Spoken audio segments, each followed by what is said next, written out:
This is 911. Do you have an emergency? Today on Rescue 911, innocent children are in danger. A neighbor's careless aim explodes into a deadly disaster. It was just a nightmare unfolding right in front of my face. I loved my sister and I didn't want to see her die. Plus, a go-kart crash nearly kills a little boy. His chances of survival are not that good. I was just in a state of shock. And I don't think he had more than an hour or two left. On Rescue 911.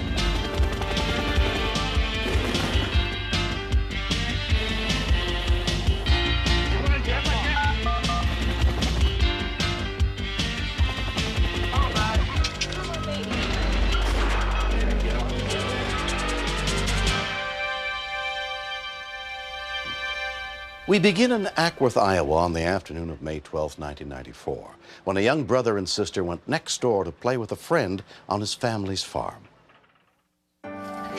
This is fun.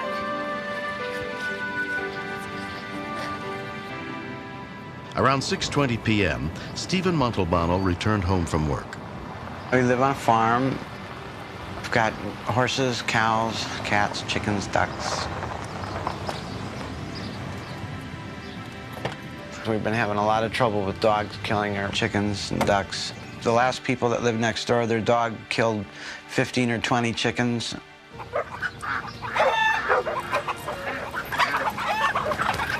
Hey, get out of there! I just assumed the worst again.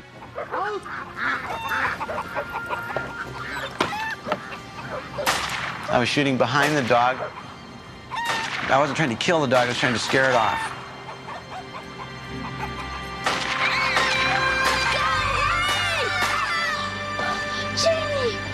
When we continue, I couldn't believe it was happening. It was just a nightmare unfolding right in front of my face, but it was real.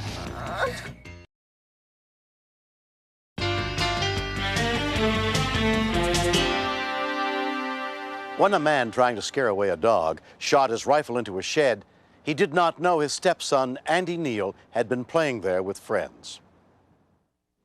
JD! I was scared when the bullets came because I thought I was the one who was going to get hit. My son came out of the A-frame screaming. I was just in a panic. I thought I'd shot my boy. 8-year-old Jeannie had been playing in the shed with her 9-year-old brother, Andrew. My sister fell, screaming. I felt bad because there's bullet holes in her that had blood coming out. I was gonna go run for help, and instead I remembered something from a show to help people stop bleeding. And so I took off my shirt and put it on the hole that was bleeding, closer to her chest. I loved my sister and I didn't want to see her die. Stephen's wife, Barbara, had been next door at the neighbors. And I heard gunshots. I was just terrified. And then I heard my son, Andy, scream that Jeannie had been shot. 911 emergency. I need an ambulance. I have a gunshot wound. Where is he shot at? In the leg. In the leg. What kind of? I don't know. I haven't seen the wound yet. What kind? You don't know what kind 22. Of gun? 22. How old is he? It's a little girl. I think she's 9. It's my neighbor kid. I'm sorry. I couldn't believe it was happening. It was just a nightmare unfolding right in front of my face, but it was real. She was shot. This is gonna hurt. She said, "I'm gonna die." And I said, "No, you're not gonna die. Everything's gonna be okay." And then I saw that she was shot in the side of her chest. All I could think of was I killed a kid. Put your finger in. You're not gonna... I felt guilty. I felt ashamed. It's really hard to look at a little girl that's been shot, and especially if you're the one responsible for shooting her. It's real painful.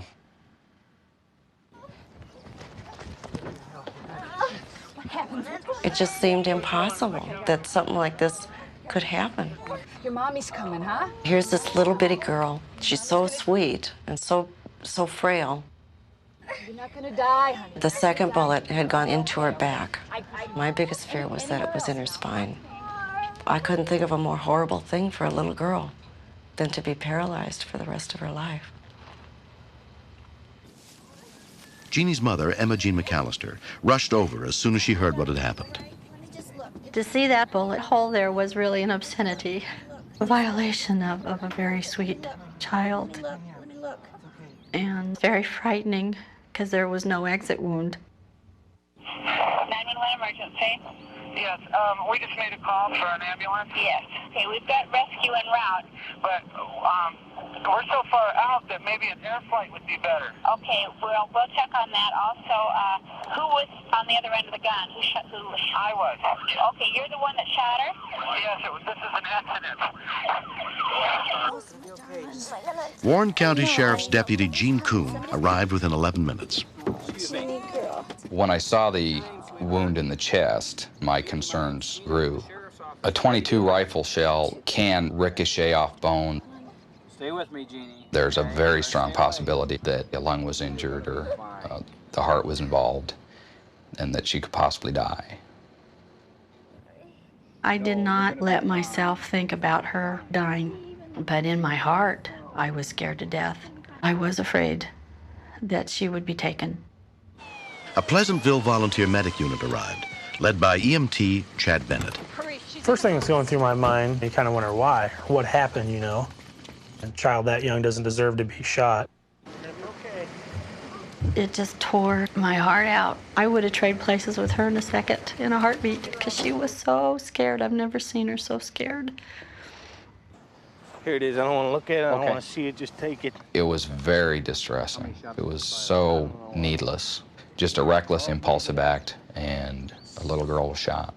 People should think before they shoot. There were 3 children that could have died that day, and he'll have to live with that for the rest of his life. 8-year-old Jeannie McAllister was transferred to an Air Life helicopter and taken to Mercy Hospital Medical Center, where she was examined by trauma surgeon Richard Toone. What's her last vital signs? Blood pressure, please? 102. We did not know whether she could die at any time. We have to treat every patient that way when they arrive in the trauma room. Check for exit wounds. 1, 2, 3. Okay, nice deep breath. Okay, there are no exit wounds here? No exit Okay, there. the bullet's in here. We'll need an x-ray of the chest right away. These are the x-rays of your daughter that show the bullet that's left in her body. You'll see that right here, the bullet is just over the spine in the back. The x-rays show that the bullet had missed the spine by just 1/4 of an inch. If it had been 1/4 of an inch to the right, it would have severed her spine and she would have been paralyzed for life. It hadn't hit any major veins or arteries. There was no major nerve damage, which was amazing. I felt relieved enough to sit down and just cry then, because if I could see the bullet away from her spine was fine. Now, if she's running and playing in a playground and falls down. Because the bullet in the leg was so accessible, we very quickly took the bullet out with just a single stitch. The bullet near her spine would cause more damage to take it out than to leave it in. Jeannie girl. Jeannie was very heavily sedated, but she tightened her grip on my hand, and she stirred and said, "Mommy," which was the most beautiful sound in the whole world. During Jeannie's recovery, Stephen went to visit her at the hospital. Hey, honey. How you doing, huh? He said, "I'm very, very, very sorry that I shot you. I forgive Steve because it was an accident. He didn't do it on purpose." She's doing really well today. I don't hold animosity toward him. Steve was, I think, as emotionally shattered by all of this as Jeannie was physically shattered. Oh, look at his spin. A month has passed. Although Jeannie is still suffering back pain, she is expected to fully recover from her injuries. I thought that I was really gonna die. If I had one thing to say about the people who saved my life, I would say thank you for saving my life. Every time you pick up a firearm, you're taking a risk of shooting yourself, shooting another person. You can drop a firearm, it can go off and kill you, kill somebody across the street. You having fun, Jeannie? Firearms are dangerous. I don't want to deal with maybe somebody else getting hurt. Dance with Jeannie. Is Danny there? Jeannie's family and ours have become friends. Instead of blame being put out, Everyone pulled together, and love was put out, and support was put out. Junie, cowgirl of the West. And we've all pulled together to try and really help each other. Go get it. Go. Next. We never go anywhere in our car without our seatbelts. And why I overlooked it in riding the go-kart, I don't know.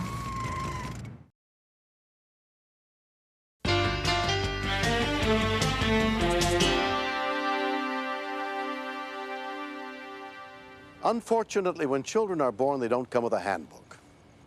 On November 6, 1993, when friends and neighbors Steve Scott and Faith Carrizales of Wichita Falls, Texas, agreed to take their kids out for a drive, they had nothing but the best intentions.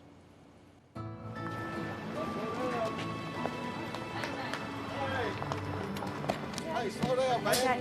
I didn't feel AJ was old enough to ride a car by himself. There were no harnesses, no seat belts or anything. But we agreed to allow him to ride with Melissa. Five-year-old AJ Carrizales was put on a cushion in front of 11-year-old Melissa Scott. He's my only child. I need him just as much as he needs me. Be careful, have fun. See you on the back side. Okay, let's go. Hey, here we go. All right.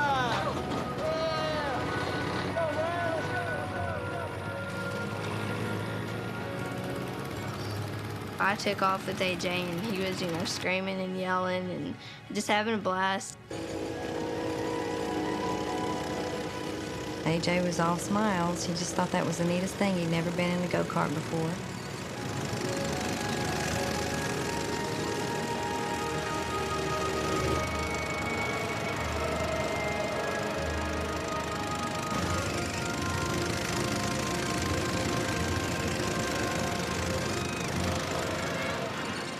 Everybody was having a blast. Just looking back at each other and making the corners and just excited because this is something that they just hadn't done every day.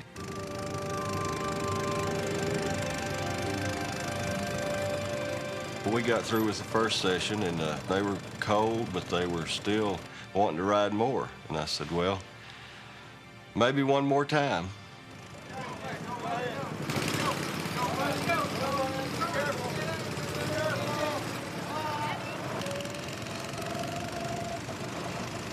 They had a real fast go-kart. I was trying to catch up with them, but they were way ahead of me.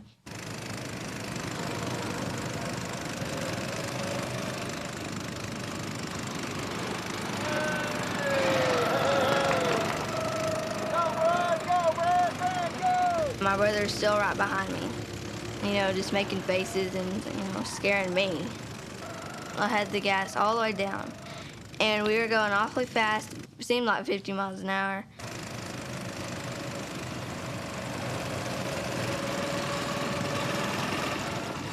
I came around the corner real fast, and then I slid over.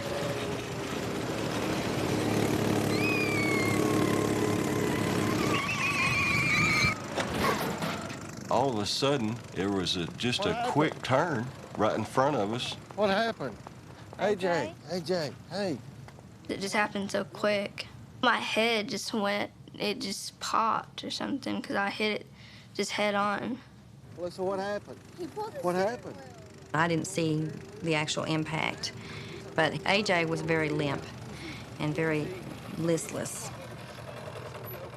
We weren't real alarmed, we just thought he got the wind knocked out of him. Lay your head down, buddy. Be real easy. He had no visible injuries. There was no blood, no bruises, no, nothing. Hold his hand. Be easy. He was just kind of moaning, like when you got socked in the stomach. And he said, Mommy, I don't want to ride the go-karts anymore. Please, don't bring me back here anymore. Just take me home. Let me go to bed. We'll give you a call. We'll get back. Okay? Okay, here we go. AJ's the kind of kid that takes a knock and he gets up running. So if something knocks him down and keeps him down, then that's an alarm for me. Against AJ's objections, Faith decided to take her son to Wichita General Hospital. Robert Penson was the emergency physician on duty that night. The nurse was concerned the child was injured by the way he was holding his abdomen. He also was complaining that actually he was all right and just really wanted to go home. Show me where you're hurting at. Right here? I stayed in the waiting area with Brad and Melissa. The hospital didn't look very busy at that time, but all of a sudden there was more doctors, and there was more nurses, and there was people moving around at a faster pace. And that was when the goosebumps came up on me, and I knew that something was not good. AJ was given a CAT scan to check for abdominal injuries. Mommy's right here, okay? We'll go home when we're done, okay? It's not going to take that long. He had an extensive laceration of his liver due to all the potential complications. His chances of survival are not that good. To make a decision is his best care. I was just in a state of shock. And I guess a part of me really didn't want to believe that it was that bad. Whether he was going to live or whether he wasn't, that was a time to say bye to AJ. We stood there until a helicopter was out of sight, wondering if you'll be able to see him when you get there. AJ was taken by Care Flight helicopter to Cook Fort Worth Children's Medical Center, 120 miles away. There, he was put under the care of pediatric surgeon Charles Snyder. He had a massively distended abdomen by the time I saw him. And I don't think he had more than an hour or two left. Go.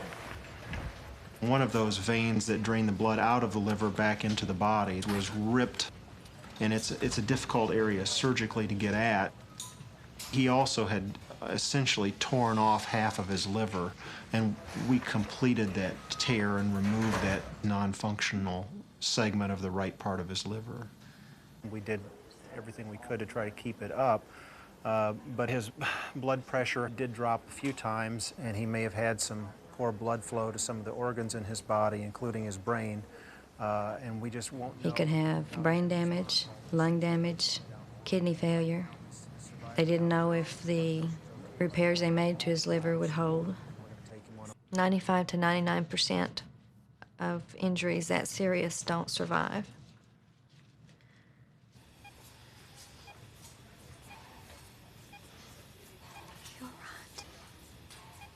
They had him medicated in a comatose-like state because they didn't want him to awake and be moving around. And all I could do was just look at all of the digital numbers on all of the equipment that was hooked up to him, just willing him to get higher and to get better. Oh, God.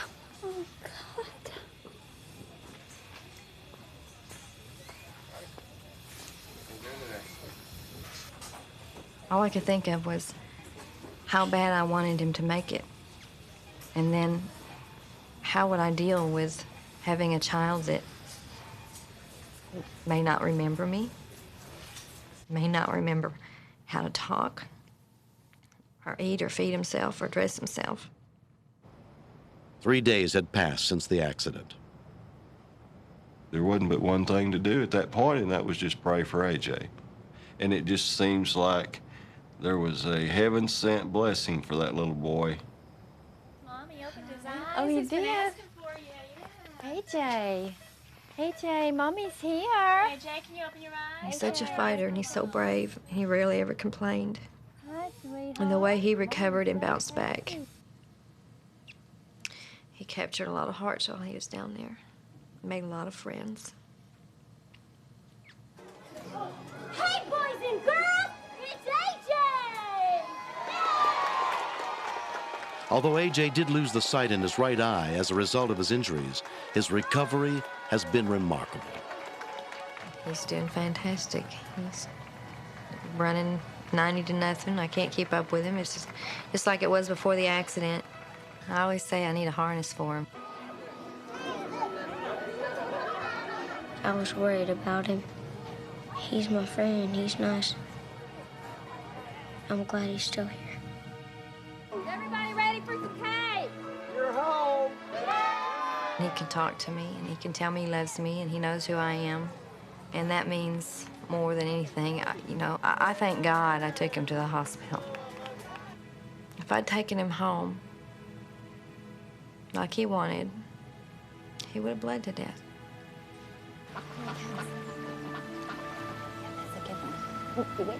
I got a helmet in the garage, knee pads, and arm pads, and I could be safe when I go in a go-kart. Okay, let me grab hold of you. Okay. We never go anywhere in our car without our seatbelts. And why I overlooked it and didn't think through enough to see the possibility of any danger in riding a go-kart, I don't know. That's something I have to live with. My little girl, Melissa, had an airbag. It was A.J. Corrales. He's a miracle child, and, you know, I feel good about that. They're best of friends. They always will be. They'll never forget each other.